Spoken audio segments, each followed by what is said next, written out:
labbaik Allahumma labbaik, labbaik la syarika laka labbaik, innal hamda wan ni'mata lak wal mulka la syarika lak, labbaik Allahumma labbaik, labbaik la syarika laka labbaik, innal hamda wan ni'mata lak wal mulka la syarika lak.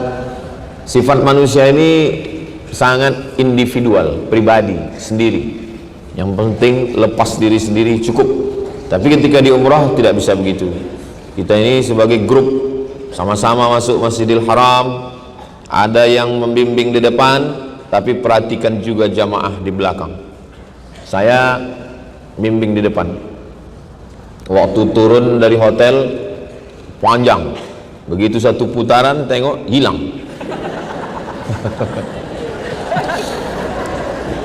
Kenapa kita kemarin tawaf itu, saya ditanya, gimana perasaan Ustadz tawaf kemarin?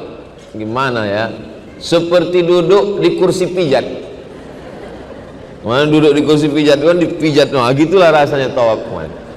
Kenapa tawaf kemarin itu luar biasa? Ada 3. Yang pertama, kebetulan kita lagi weekend, hari libur, hari Kamis malam Jumat. Yang kedua, malam Jumat, malam Jumat Sayyidul Ayyam. Yang ketiga, malam nisfu Sya'ban.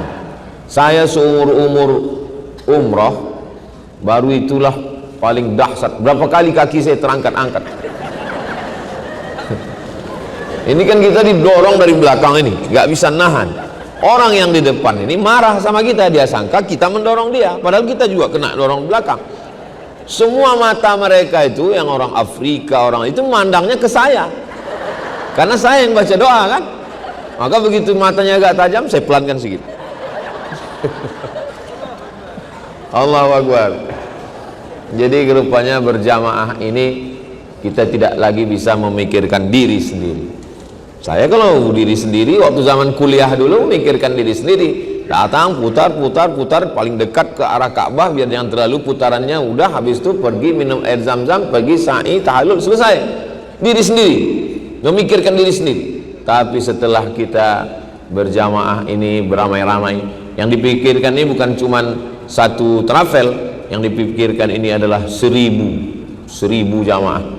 Jadi kalau ditanya orang, Ustadz kesini ramai, ya adalah beberapa orang. Berapa orang jamaahnya? 1000. Apa? Kata dia.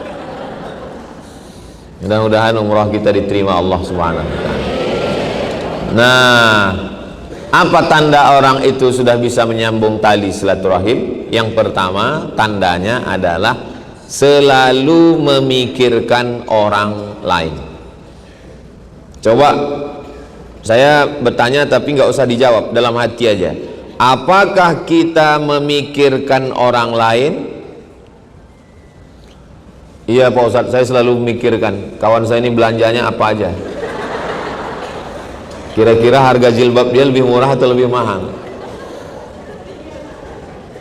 La yu'minu ahadukum, kamu belum beriman, hatta yuhibba li akhi, sampai kau sayang kepada saudaramu, ma yuhibbu li nafsih, sampai kamu sayang pada saudaramu seperti sayang pada diri sendiri. Kalau saya makan, kawan saya udah makan atau belum? Teman saya udah makan atau belum? Nah, jadi selalu memikirkan. Mudah-mudahan pulang dari umrah ini kita menjadi orang yang memikirkan saudara kita, insya Allah. Kalau memikirkan sendiri mau cepat kita bisa, tapi ketika kita ada gerbong, ketika kita ada kawan, ada grup, ada jamaah, selalu bersama-sama. Saya tidak mengatakan diri saya sempurna. Kebetulan tadi malam pulang sholat isya, saya jalan sendiri. Pas jalan sendiri di Zam-Zam Tower, ketemulah sama kawan sahabat-sahabat ini. Mereka nanya, jalan sendiri Ustaz, kata mereka. Mereka rame. Saya bilang yang namanya laki-laki itu jalan sendiri. Kalau jalan rame-rame itu nggak jantan, saya bilang. Mereka terdiam. Saya bilang begitu, mereka terdiam. Nggak lama kemudian datang ustazah. Saya rupanya nunggu ustazah pulang sholat. Saya selalu nunggu di depan apotik Nahdi. Ustazah, nanti saya tunggu di depan apotik. Nah, begitu ustazah datang, baru mereka, oh ternyata nunggu. Jadi kalau kita jalan sendiri, sedangkan Nabi Muhammad SAW jalannya tidak sendiri. Dia didampingi orang tua yang bijaksana, Abu Bakar Siddiq. Didampingi anak muda yang cerdas, Ali bin Abi Thalib. Didampingi anak muda yang kaya raya, Utsman bin Affan. Didampingi anak muda yang bertenaga, pemenang gulat setiap tahun di pasar Ukaz, Umar bin Khattab. Didampingi perempuan yang kaya raya, banyak harta, Khadijah. Didampingi perempuan yang setengah agama diambil dari ijtihad kepalanya, Aisyah. Didampingi oleh seorang perempuan yang rela membawa makanan sampai naik ke Jabal Zur, Asma. Didampingi oleh seorang laki-laki yang meriwayatkan hadis paling banyak, Abu Hurairah. Jadi coba kita pikirkan, kita ini kelompok yang mana? Saya ini orang tua yang bijaksana Pak Ustadz, Abu Bakar. Saya ini anak muda yang bertenaga Pak Ustadz, Umar. Saya ini perempuan bisnismen Pak Ustadz, Khadijah. Setelah saya pikir-pikir, saya nggak masuk kemana-mana Pak Ustadz, Abu Lahab. Nauzubillah, nggak mungkin kita ini kosong, pasti ada kelebihan-kelebihan. Makanya dulu anak-anak itu dinilai punya kelebihan ranking 1 kalau pelajarannya 5: fisika, kimia, matematika, bahasa Inggris, PMP, PSPB, Pancasila. Sekarang saya tanya anak saya, Babah, kata Hazik, tanda tangan rapor. Saya tanya, ranking berapa? Kami sekarang nggak pakai ranking lagi. Kenapa berubah pendidikan kita?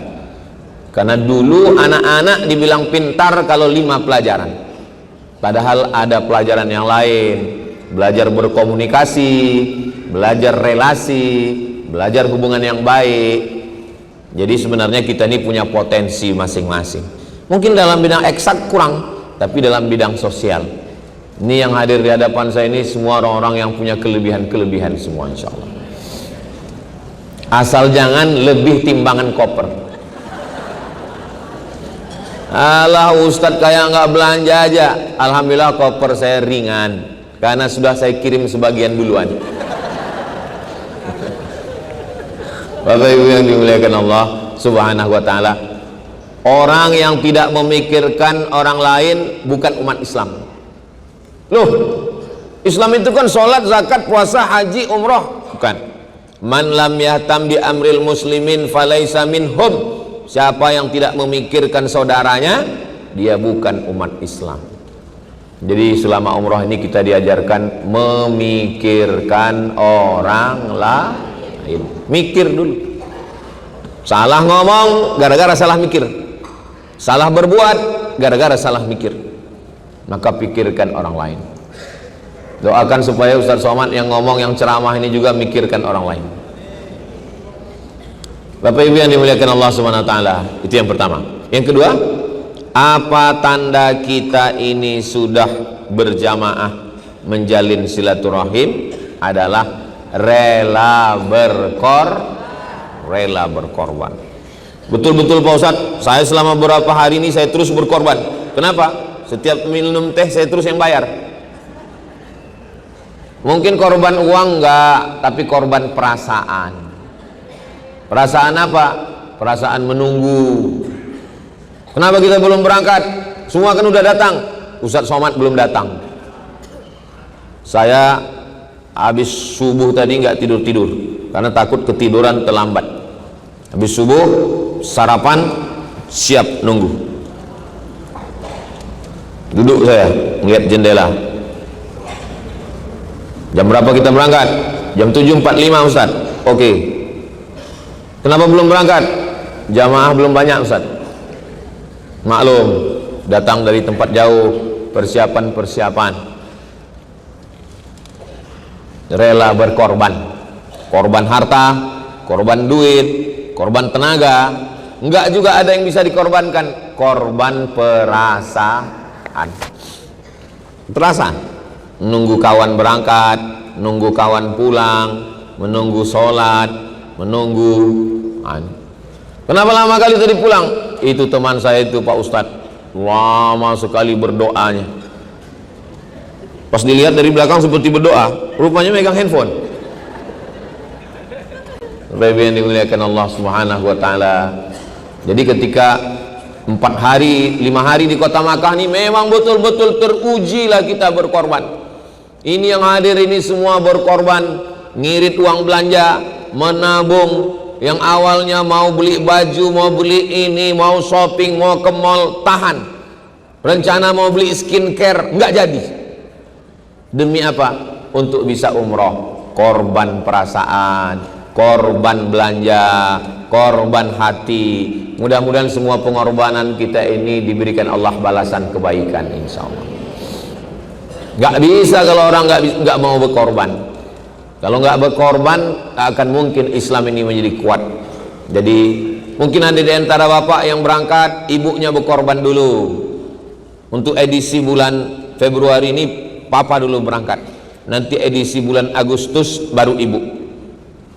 Kenapa papa dulu? Kenapa bukan ibu dulu? Karena saya mau 17 Agustusnya di Tanah Suci. Kenapa ibu berangkatnya Agustus? Karena daster saya nanti dipakai bapak main bola. Nah, jadi kita ini punya ada korban masing-masing. Itulah tanda kita bisa bekerja sama, kita bisa bersama-sama. Karena kalau hanya memikirkan sendiri, apa kata Nabi? Man syadza syadza finnar. Siapa yang sendiri, sendiri masuk neraka. Alaikum bil jamaah, hendaklah kamu berjamaah. Iyakum wal furqah, jangan sampai berpecah belah. La tanaza'u, jangan kelahi. Fatabshalu, kalau kelahi kamu nanti gagal. Wa tadhhaba rihukum, kamu akan kehilangan semangat. Kelahi, sakit hati, tersinggung, kehilangan semangat. Kalau galah patah bisa disambung, kaca retak bisa direkat, hati yang sakit kemana obat akan dicari. Nah, jadi kita alhamdulillah berkorban harta, berkorban nyawa, berkorban perasaan. Ngomong kita bisa ngomong, tapi kita tahan. Apalagi ibu-ibu yang nggak kuat dengar suara orang ngamuk-ngamuk, marah-marah. Setiap mendengar suara agak kuat, ketakutan. Tapi selama beberapa hari ini insya Allah pulang dari sini udah kuat. Kenapa? Udah sering kena usir polisi. Haji. Yang saya khawatirkan karena udah 4 hari di Madinah, 4 hari di Makkah, pulang nanti ke rumah, kebetulan suaminya nggak ikut, begitu pulang haji. Yang kita ambil yang baik-baiknya aja, insya Allah. Amin. Nah, pertama, yang kedua, berikutnya yang ketiga. Apa tanda berhasilnya kita sudah menjalin saling silaturahim selama perjalanan ini? Kita tidak bisa merasa puas kalau hanya sendirian, mesti bersama. Ke masjid kalau cuma sendirian enggak puas, enggak nikmat, mesti bersama. Alhamdulillah sudah sama-sama. Memang saya Pak Ustadz memangnya selalu bersama sama kawan. Kenapa? Karena kalau pulang lupa jalan pulang Pak Ustadz. Selalu bersama. Sebelum berangkat di mana? Saya biasanya kalau di Madinah tempatnya sama terus, biar supaya kawan-kawan mudah nyari. Itu makam Nabi. Biasanya saya di belakang makam Nabi. Di belakang Nabi. Posisi di mana? Masih seperti yang dulu, biar mudah nyari. Pakai peci warna merah, biar dicari orang mudah. Di belakang. Asal di belakang makam Nabi, terus ke belakang, mudah. Posisi di mana? Posisi lantai 3. Subuh tadi ditanya kawan, gimana bang? Udah sampai lantai 3? Belum. Ditutup polisi pintu, nggak bisa naik ke atas.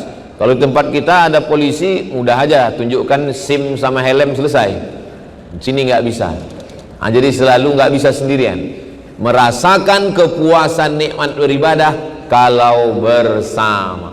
Kalau rasa itu ada dalam hati, alhamdulillah. Tapi kalau belum ada, kita usahakan. Mudah-mudahan dia tumbuh selama beberapa hari ini, insyaallah. Amin ya rabbal alamin.